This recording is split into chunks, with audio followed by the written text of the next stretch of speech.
지난번에는 우리가 하나님을 기쁘시게 하는 삶을 살자라는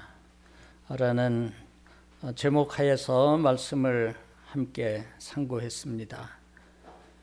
오늘 봉독한 말씀 중심으로 주의 종을 기쁘게 하는 교회 되자는 제목으로 같이 이 말씀을 상고하겠습니다.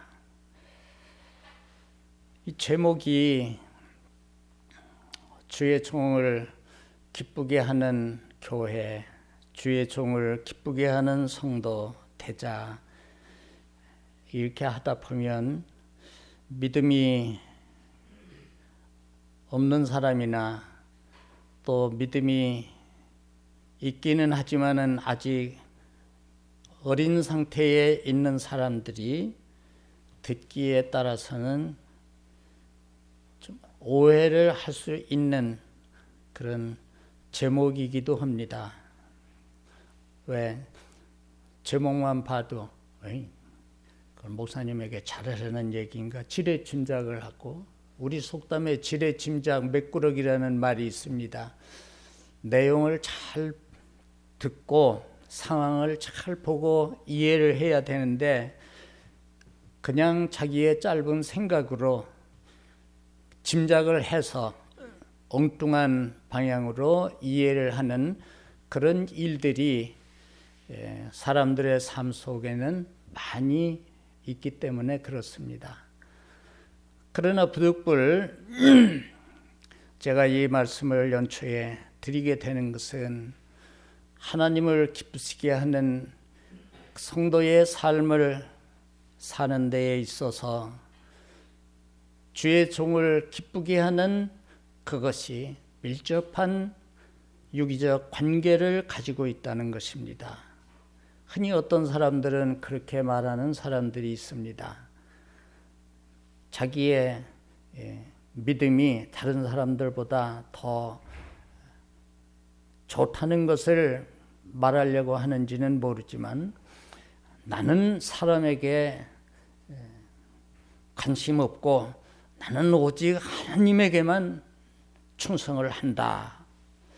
얼핏 들으면 꽤 믿음이 있는 사람 같고 그 말이 옳은 것 같지만은 가만히 보면은 이게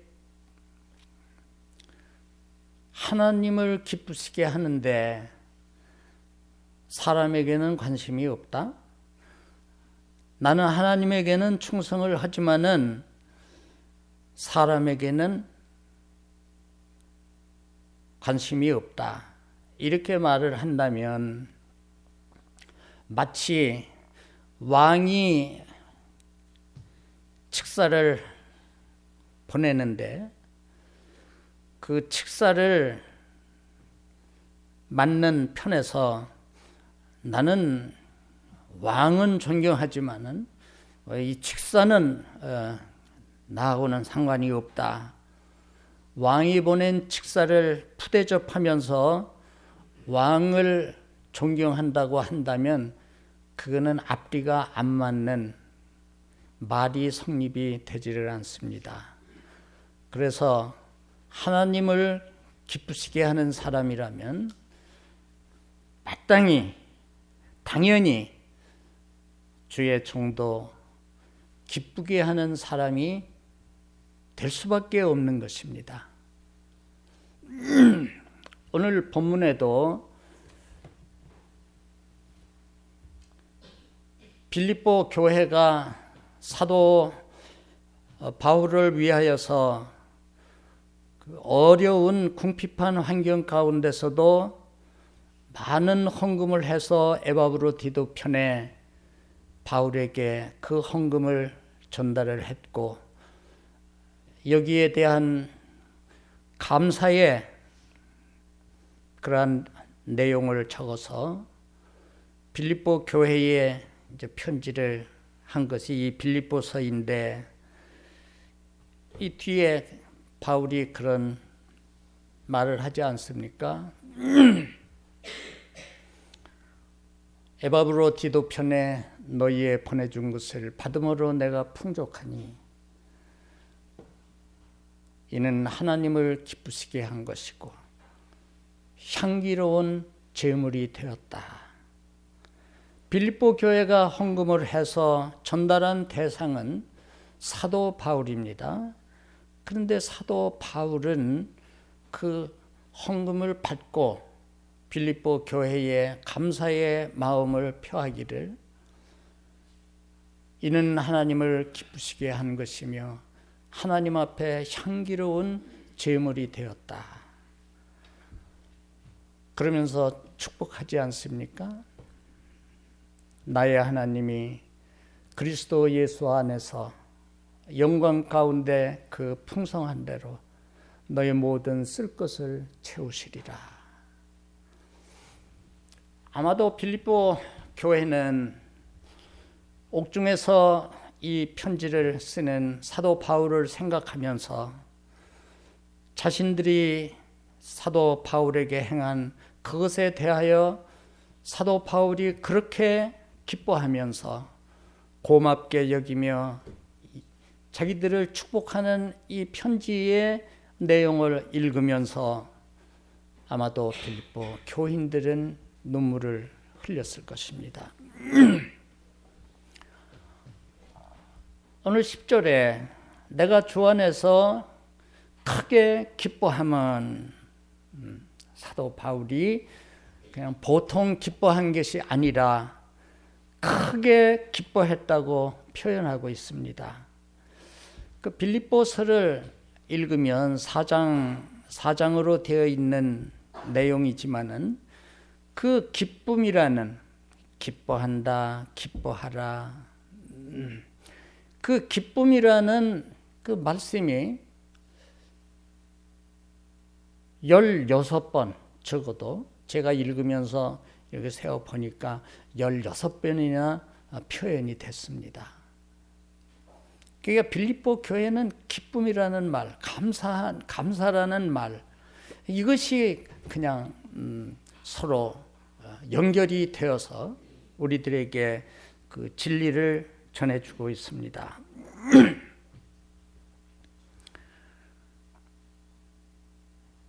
그래서 사도 바울은 지난날에 빌립보 교회가 자신에게 행했던 빌립보 교회의 관계를 회상하면서 에바브로 디도편에 보내진 헌금에 대하여 감사하는 그 편지를 이제 보낸 것이 빌립보서입니다. 근데 빌립보 교회가 그 고린도 교회에 보내는 편지에 그 빌립보 교회를 언급했는데요. 마게도냐 교회가 이제 그 얘기입니다. 아주 환난에 극심한 가난 그리고 아주 그 큰 환난 이런 가운데에서 헌금을 했고 그리고 그것을 사도 바울에게 전달을 했습니다. 그래서 헌금이라고 하는 것이 없으면 물론 못하는 겁니다. 그러면 있으면 누구나 다 하느냐 하면 또 그것도 아닙니다. 그렇죠? 신앙생활 어느 만큼 교회생활 하신 분들은 아마도 그러한 것들을 이해하실 겁니다. 있어야 하는 것이기도 하지만 그러면 있는 사람은 다 물질 봉사를 잘하느냐 하면 그렇지도 않고 오히려 누군가에게 도움을 받아야만 할 경제적으로 어려운 형편에서도 오히려 이런 사람들이 물질 봉사를 더 열심히 잘하는 경우도 없지 않아 많이 있는 것을 우리가 이제 보면서 빌립보 교회가 형편이 좋은 가운데서 했어도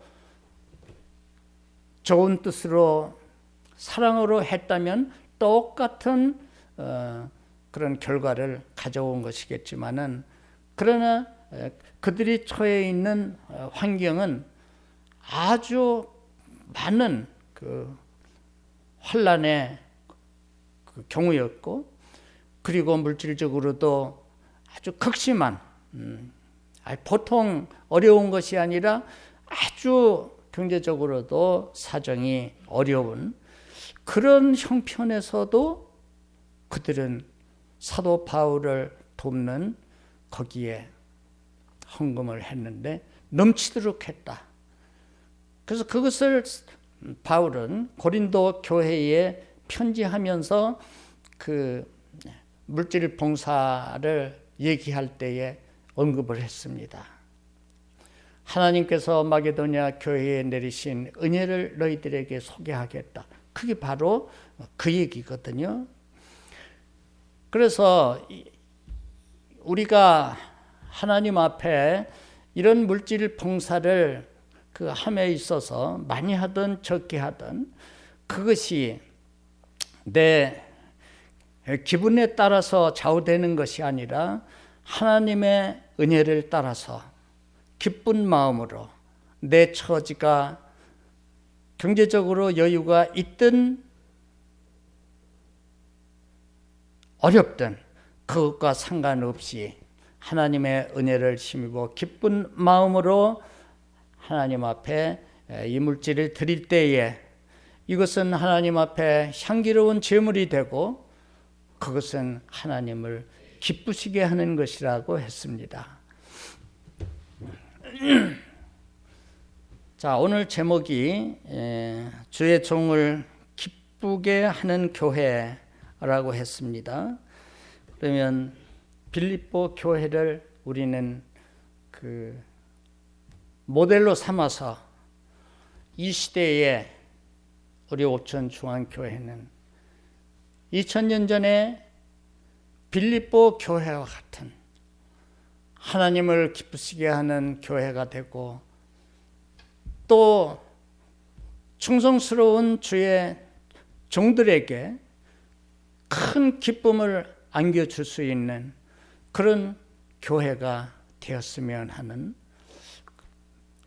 그런 간절한 바람이 제가 현역에 있을 때도 품고 있던 마음이었었고 지금도 그것은 변함이 없어서 우리 교회는 앞으로도 이런 빌립보 교회와 같은 교회로 발전하고 여러분 개인의 신앙은 그때의 빌립보 교인들이 가졌던 성숙한 그 좋은 믿음을 가지고 축복스러운 신앙생활을 했으면 하는 그런 간절한 바람이 있어서 오늘 이 말씀을 증거하게 되었습니다.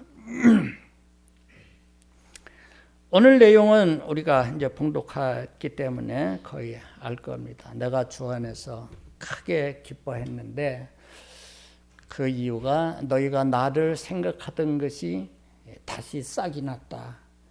그 얘기는 뭐냐 하면 이전에 사도 바울이 빌립보 교회를 떠났고 계속 사도 바울은 한 곳에 머무르지를 못하고 에베소에서 3년, 고린도에서 1년 6개월, 많아야 에베소에서 3년여 그거 빼면은 다른 곳에서는 그렇게 길지 않은 그런 사역을 하다 또 하나님의 명령을 따라 임지를 또 옮기고 다른 곳으로 다니고 그랬습니다. 사도 바울은 1차, 2차, 3차, 4차의 그 선교 여행을 한 것을 우리가 성경을 읽으면서 알 수가 있는데 빌립보 교회를 떠난 그 후에도 여기에도 언급했듯이 내가 데살로니가에 있을 때에도 너희가 한 번, 두 번 나의 쓸 것을 보내었도다. 바울이 2차 전도 때에 이제 빌립보를 간 겁니다.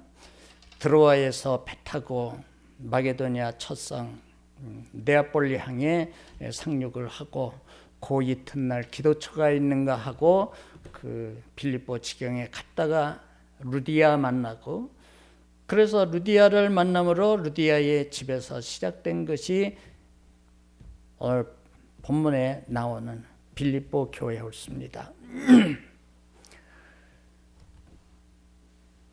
그래서 2차 전도 때에 다른 곳으로 선교를 하려고 계획을 다 했었는데 하나님께서 허락지 아니하시고, 그리고 밤에 환상 가운데 마게도냐 사람 한 사람이 손짓을 하면서 이리로 건너와서 우리를 도와달라고 하는 그 환상을 보고, 그리고는 이것이 하나님의 명령이로구나 생각을 하고 발길을 돌려서 자기 계획 다 취소하고, 그리고 드로아를 떠나서 마게도냐로 간 것 아니겠습니까?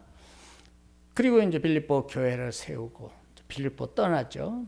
그래서 데살로니가로 갔고 베레아로 갔고, 그리고 아가야, 고린도, 그리로 쭉 전도 여행을 하면서 교회를 세웠습니다. 그러니까 떠난 후에도 빌립보 교회는 얼마 동안 그 선교 헌금을 보내주었었는데 이유가 무엇인지는 모르지만은 그것이 잠시 중단되었었던 것 같습니다. 그 사람이 무슨 일이고 하다 보면은 계속 해야 더 좋은 것인데 안 하려고 한 것이 아니라 사도 바울이 여기 빌립보 교회를 오히려 변명해 두지 않습니까? 너희가 안 하려고 해서 중단되었던 것이 아니다. 내가 다 한다. 너희들 형편을 안 보아도 내가 다 잘 알아. 그래서 안 하려고 해서 중단되었던 것이 아니라 어떤 이유로 그 기회를 잊어버려서 기회가 없었느니라.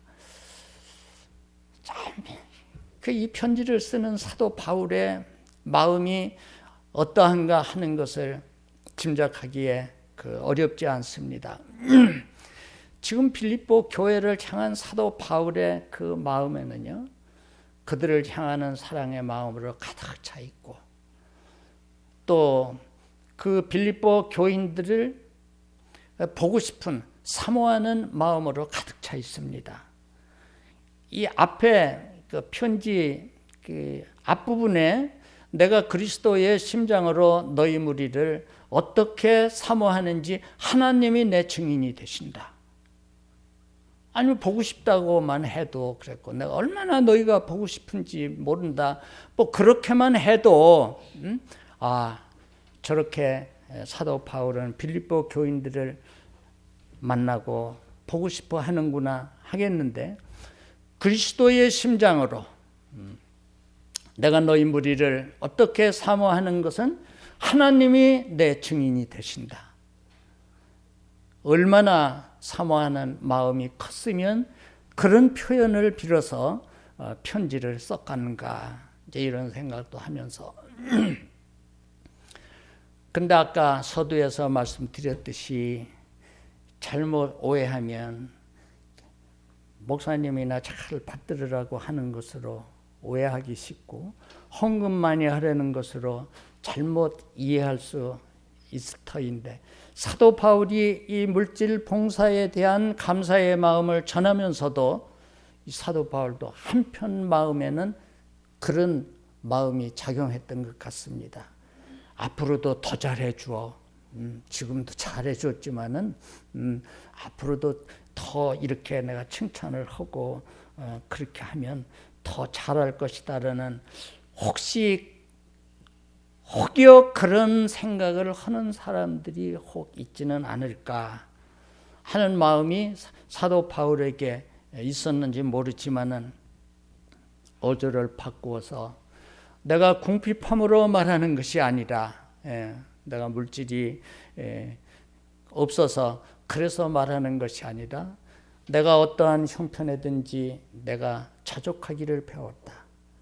비천에 처할 줄도 알고 풍부에 처할 줄도 알아. 내가 모든 일에 배부르고 배고픔과 풍부와 궁핍에도 일체에 나는 비결을 배웠다. 내게 능력 주시는 자 안에서 내가 모든 것을 할 수 있느니라.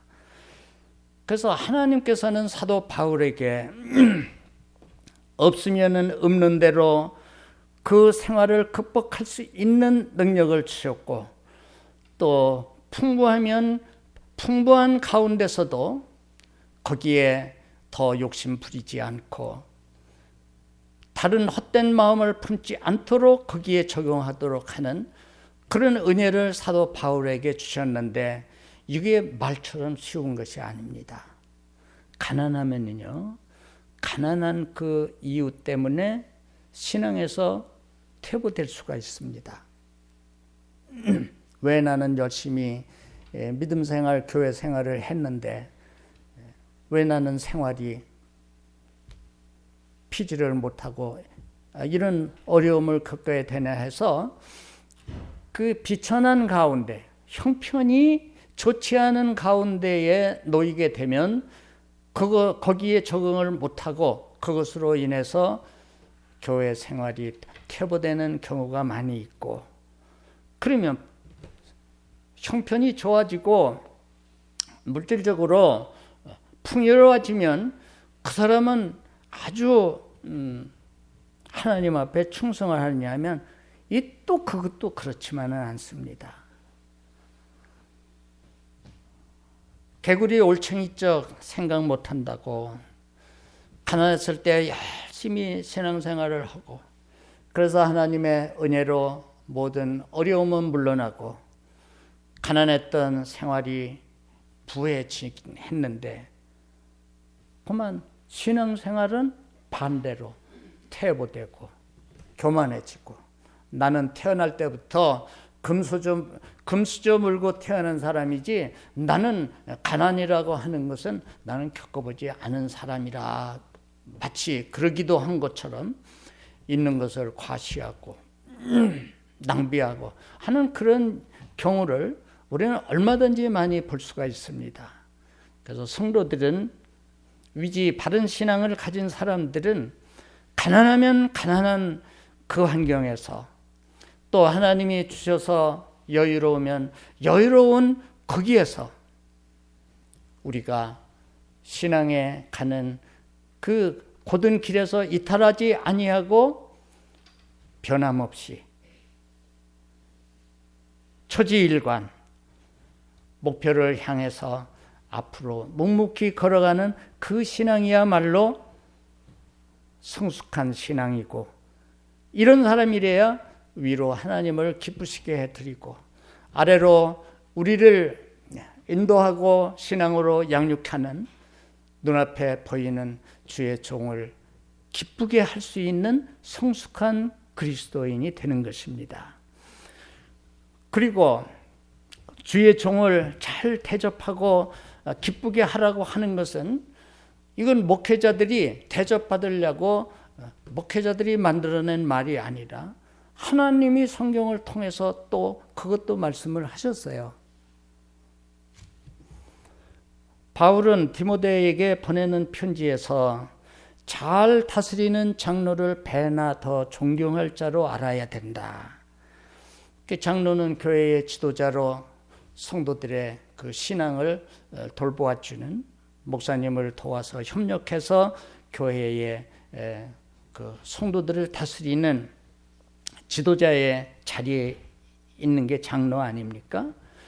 그러니까 그 일을 잘하는 장로는 그 어떤 사람보다도 배나 더 존경스럽게 여겨야 된다.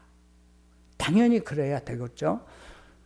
그런데 사도 바울은 잘 다스리는 장로를 배나 존경할 자로 알되 말씀과 가르침에 수고하는 이들을 더할지니라. 배나 더 존경할 자인 장로보다도 하나님의 말씀을 가르치고 말씀에 사역하는 주의 종들을 더 존경해야 될 것을 사도 바울은 성령의 영감을 받아서 디모데에게 보내는 편지에 기록하고 있습니다. 히브리서 13장에도 히브리서 기자는 그런 말을 했습니다. 너희를 인도하는 자들에게 순종하고 복종해야 된다. 저희는 너희를 위하여 경성하기를 마치 자기가 회개할 것 같이 하느니라. 저희로 하여금 즐거움으로 그 일을 하도록 하고 근심으로 하지 않도록 해라. 그렇지 않으면 너희에게 유익이 없느니라. 히브리서 13장에 하나님이 주신 말씀입니다. 그래서 우리를 인도하는 인도자들에게, 주의 종들에게 순종하고 복종하라고 그랬습니다. 왜냐하면 그 신자들의 문제가 그 무엇이든, 신자들에게 있는 고통이 무엇이건 주의 종들은 그것을 마치 자기 일처럼 생각하고, 마치 물질로 계산해야 될 것이라면 내가 다른 사람의 일인데, 다른 사람이 계산할 것인데 그걸 내가 대신해서 계산이라도 해주는 것과 마찬가지로 신자들의 크고 작은 모든 문제를 자기가 대신해서 해줄 그러한 마음으로 너희들을 가르치고 인도를 하는 사람이니 너희는 너희를 인도하는 사람들에게 순종하고 복종을 해라. 그리고 즐거움으로 하도록 해라. 우리 옥천 중앙교회에 우리 많지 않은 우리 믿음의 식구들은 우리 이민모 목사님으로 하여금 목회를 하는데 즐거움으로 하도록 하는 그런 마음도 여러분들이 마음에 품고 매사를 그렇게 하면 그것이 주의 종을 흐뭇하게 하고 기쁘게 하는 일이요 위로 하나님을 기쁘시게 하는 것이다 하는 겁니다. 예수님은 말씀하시기를 내가 보낸 자를 영접하면 나를 영접하는 것이고 나를 영접하는 자는 나를 보내신 아버지 하나님을 영접하는 것이다. 그러니까 내가 보낸 내 종들을 영접하는 것은 결국에는 나와 하늘에 계신 아버지에게 하는 것이나 다름이 없다. 그런 말씀을 복음서에서 우리가 많이 읽어봅니다. 이 소자 중 한 사람에게 냉수 한 그릇이라도 주는 자는 결단코 그 상을 잃지 아니하리라. 이거 우리 주님께서 친히 하신 말씀입니다. 그리고 성경에는 주의 종들을 그렇게 기쁘게 하고 주의 종들을 공개했던 아름다운 신앙을 가진 여성들이 성경에는 실제로 등장하지 않습니까? 하나님은 3년 6개월 동안 이스라엘 전역에 비 한 방울 내리지 아니하고 그래서 모두가 다 굶어 죽을 판인데 그러한 상황에서 귀한 종 엘리야를 사렙다로 보내십니다. 너는 거기에 가서 그 과부에게 얹혀 살거라. 내가 그 과부에게 너를 공개하라고 명령하였느니라. 근데 성경을 읽어봐도 하나님이 그 시돈 땅 사렙다에 살고 있던 그 가난한 과부에게 내 종 엘리야가 너에게 이를 것이니 너는 그를 마음을 다해서 잘 공개를 하라고 명령을 하시는데 찾아볼 수가 없어요. 그럼 하나님은 명령을 하셨다고 그랬는데 성경을 읽어보면 명령하신 일이 없습니다. 단지 엘리야는 하나님의 명령을 받고 그리고 그 과부에게로 갔는데 그때의 상황은 과부도 먹을 것이 없어서 이제는 우리가 잘 아는 대로 빵 하나 구워 먹을 만큼의 적은 분량의 밀가루와 기름병에 조금 남아있는 기름이 그의 소유 전부였었다. 마지막으로 그 아들과 함께 빵 구워 먹고 대책이 없으니까 이제는 죽을 날만 굶어 죽을 날만 기다려야 되는 그러한 상황인데 엘리야가 온 것입니다. 그리고 먼저 그것으로 빵을 만들어서 나로 하여금 먹게 해라. 아무 불평 없이 그 과부는 엘리야 선지자를 공개를 했습니다. 여러분, 그게 아주 많은 세월이 흐른 뒤에, 그게 구약의 상당히 오래전의 일인데, 몇천 년 전의 일인데, 예수님이 오셔서 그 이야기를 하신 겁니다.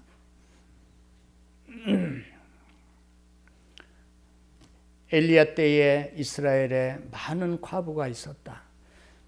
허구한 날 전쟁을 치르다 보니까 전쟁에 나가서 사람들이 죽고, 사람들 죽으면, 한 사람 죽으면 이제 과부 하나 생기는 것 아니겠습니까?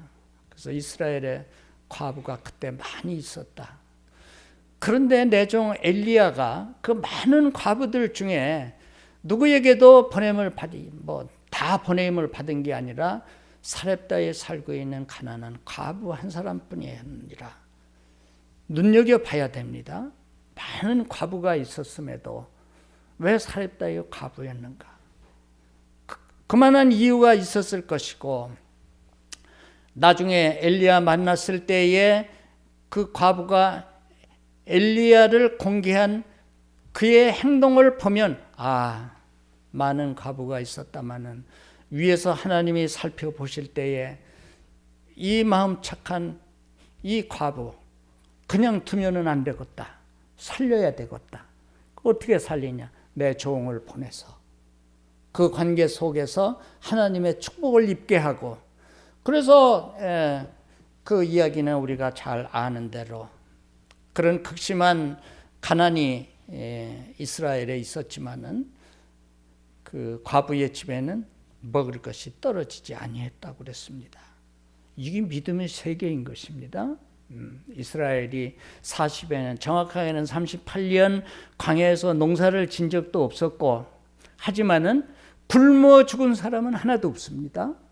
하늘에서 만나를 내렸고, 사막에서 물 한 방울 나지 아니하는 그 사막에서도 목말라 죽은 사람은 하나도 없습니다.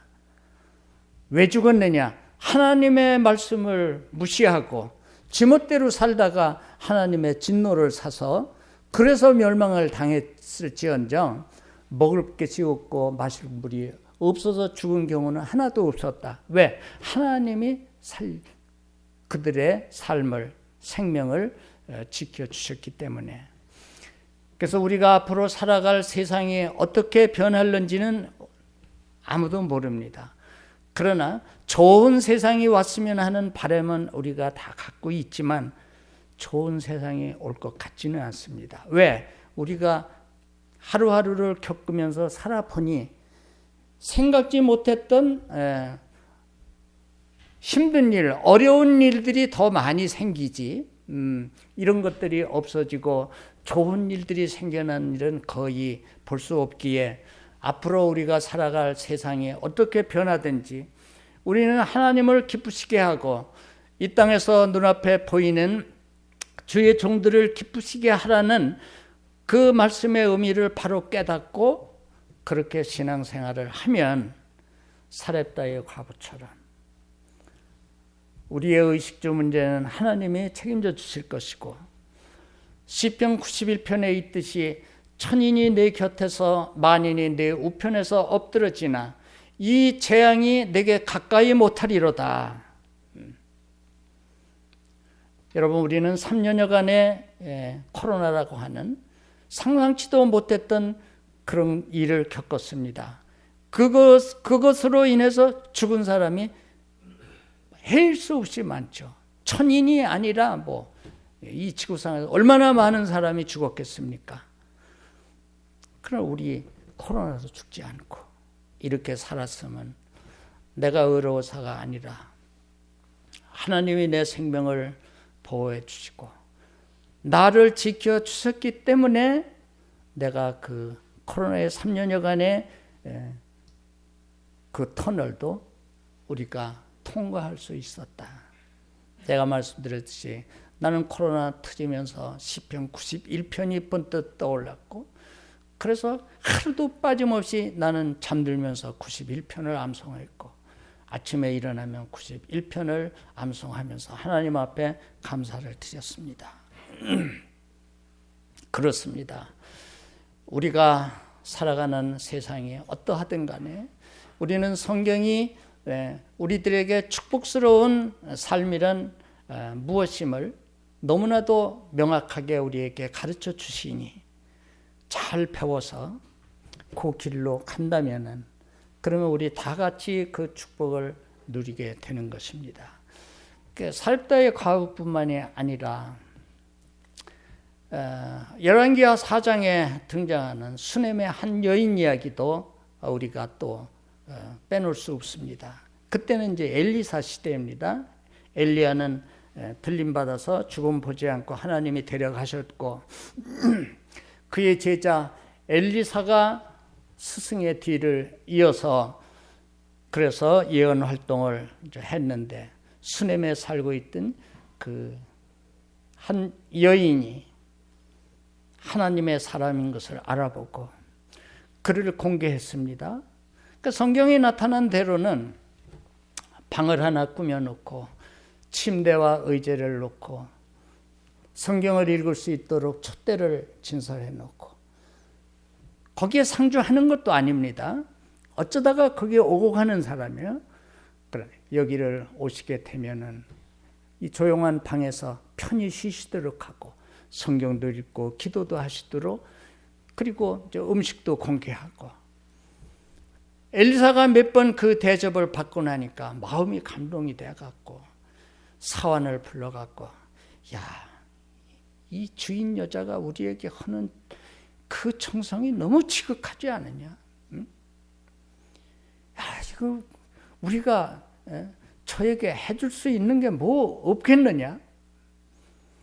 사도 바울이 주 안에서 내가 크게 기뻐하면 했던 그 심정이나 엘리사가 그 주인 여자의 사랑과 정성의 그 대접을 받으면서 주인에게 그 여인에게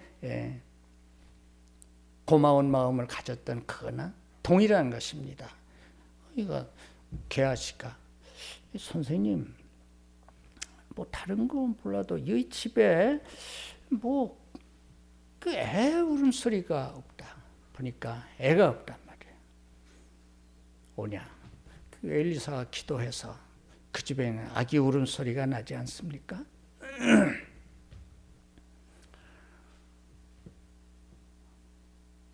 그런가 하면은 요한이서에는 사도 요한이 개인으로 보내는 편지인데 장로는 택하심을 입은 부녀와 그의 자녀에게 편지하노니 그 어떤 부녀에게 택하심을 입은 어떤 부녀에게 보내는 편지라고 했는데 저 많은 성경학자들은 그 여인이 누구냐, 개인적인 편지를 받을 만한 그 여인이 누구냐, 뭐 이 사람일 것이다, 저 사람일 것이다. 아무튼 이 사도 요한이 개인적으로 서신을 보낼 정도면 아주 좋은 믿음을 가졌던 사람이면 틀림없다. 그럼 말할 것도 없죠. 그런데 그 여인이 마르다라는 정황이 모든 그 정황으로 볼 때에 이것은 마르다다. 그래서 마르다가 우리가 누가복음에서도 보듯이 베다니에 살고 있던 마리아, 나사로 그 삼남매가 살았고 주님이 거기를 자주 찾으셨고 또 가버나움에서 거기 생활을 하시는 예수님이 가끔 예루살렘에 올라가시는 길이 있으면 반드시 들리시는 두 집이 있는데 하나는 예루살렘에 있는 마리아의 집이요 하나는 베다니에 있는 마리아의 집이다. 왜? 두말할 것도 없이 그들은 하나님을 향하는 찬양이 있고 감사가 있고 사랑이 있고 어딜 가든지 뭐 트집 잡을 것이 없나 하고 예수님의 언행을 호시탐탐 엿보는 사람들만 많은 가운데서 거기에 가면 예수님은 잠시나마 편하게 쉬실 수 있기에 이렇게 예루살렘 베다니를 가셨고 그때 마르다가 분주하게 그 음식 만들어서 예수님 대접하는 그 내용이 나오지 않습니까? 마리아는 그 뒤에 예수님 승천하신 후에 이제 사도 요한에게 모친을 부탁하셨고, 그리고 오래도록 살아서 묵시록까지 이제 기록하는 바로 그 사도 요한인데, 이 마리아가 끝까지 이 또 사도 요한 곁에서 사도 요한을 보살폈다는 겁니다. 그리고 이 사도 요한이 그 택하신 부녀에게 개인적인 서신을 보낼 그때에 마르다에게 그 편지를 쓸 당시에 마리아는 세상에 없는 듯하고, 그 자녀들이 할아버지 요한 사도 옆에서 보니까 이모에게 편지하는 겁니다. 그리고 얘기하자, 너 이모에게 할아버지가 편지 쓴다. 할아버지 그 이모한테 우리 얘기도 해주세요. 안부 전해주세요. 그러니까 요한 2서 뒷말미에 보면은 네 자매의 자녀들이 내 곁에 있어서 이 편지를 쓰는데 네게 안부를 전한다. 그 얘기에 오늘 그렇습니다. 그러니까 이 세상에 있을 때에 이렇게 하나님과 주의 종을 기쁘시게 했던 성도들은 무슨 물질의 부만 누리는 것이 아니라 이렇게 축복스러운 삶을 살아갔다고 하는 것을 우리가 성경에서 보면서 말씀드렸듯이, 우리 교회는 아주 적은 가족적인 분위기라고 이제 흔히 표현을 하는데, 앞으로 더 많은 분이 왔으면 하는 소망과 함께, 그러나 그것은 임의대로 되는 것이 아니니까 지금 보이고 있는 적은 숫자이지만은 우리가 그렇게 빌립보 교인들처럼 사도 바울을 그렇게 크게 기뻐하게 하고, 그러니 그것은 바로 직접 나가서 사도 바울과 고생한 것은 아니지만은 사도 바울이 표현한 것을 보면 너희가 내 괴로움에 함께 참여하였으니 잘하였도다. 어려운 가운데서 헌금을 보냈다. 그건 사도 바울이 그 많은 고통을 당하고 위험을 당하면서 직접 선교를 했고, 빌립보 교인들은 같이 따라가서 직접 하지는 않았지만은 한 것이나 다름없이 그 괴로움에 참여했다는 겁니다. 이해되시죠? 그러니까 그것이 하나님을 기쁘시게 하는 것이고, 뒤에 또 한 번 그 말을 합니다. 내가 선물을 구하는 거 절대 아니다. 또 뭐 그 말이야. 앞에서도 내가 뭐 돈이 없어서 궁핍해서 내 이 말을 하는 것이 아니라고 하더니, 뒤에 또 편지 마무리하면서 또 그 말을 해. 오직 너희에게 유익하도록 과실이 번성하기를 구함이니. 그렇게 바로 하면 그게 너희들에게 축복의 열매가 열리는 것이고, 앞에서 사도 바울이 그런 말 했습니다. 너희도 알거니와 복음의 시초에 내가 마게도냐를 떠날 때에 주고받는 내 일에 참여한 교회가 너희 외에 아무도 없었느니라. 이 주고받는 일이라는 게 뭐냐? 많은 성경학자들은 사도 바울은 빌립보 교회에 영적으로 주고 진리의 말씀과 영적인 것으로 축복을 해주고, 빌립보 교회는 이렇게 물질적으로 사도 바울이 그 선교하려면은 필요하지 않습니까? 그 부분을 책임을 져주고, 이게 마찬가지예요. 우리 교회도 그대로 그 원리는 적용이 됩니다. 우리 이민범 목사님은 여러분의 영적인 면을 책임지고 그것을 돌보고, 그런가 하면 여러분들은 이민범 목사님의 그 육적인 생활면을 염두에 두어서 그것을 책임지려는 그런 마음을 가질 때 주고받는 그 일이 조화롭게 잘 이루어져서 하나님을 기쁘시게 하고 주의 종을 기쁘게 하고 이것을 보는 모든 참 하나님의 백성들의 마음을 흐뭇하게 하는 아름다운 신앙생활이 되는 것입니다. 꼭 그런 교회가 되길 바랍니다. 또 그런 성도들이 꼭 되시기를 바라서 오늘 이 말씀을 드립니다. 기도합니다. 하나님 아버지, 2000년 전에 사도 바울이 믿음의 여인 루디아를 만나서 설립한 빌립보 교회가 사도 바울과의 관계를 유지함에 있어서 참으로 하나님을 기쁘시게 하고 주의 종들을 기쁘게 했던 빌립보 교회, 오늘 이 말씀을 함께 나누었습니다. 이 시대에 우리 옥천 교회가 지난날 빌립보 교회와 같은 교회 되기를 소원하고 또 우리 사랑하는 믿음의 식구들이 그때의 빌립보 교인들과 같은 성숙한 신앙을 가지고 이 시대에 참으로 하나님의 뜻을 이루어가는 교회가 되고 하나님의 약속하신 축복에 다 같이 참여하는 우리 모두가 되기를 원합니다. 말씀이 저희의 마음에 살아서 언제나 역사하시고 이 말씀 따라서 이 땅 위에서 주의 종을 기쁘시게 하는 교회와 성도가 되게 하옵소서. 예수님 이름으로 기도드리옵나이다. 아멘.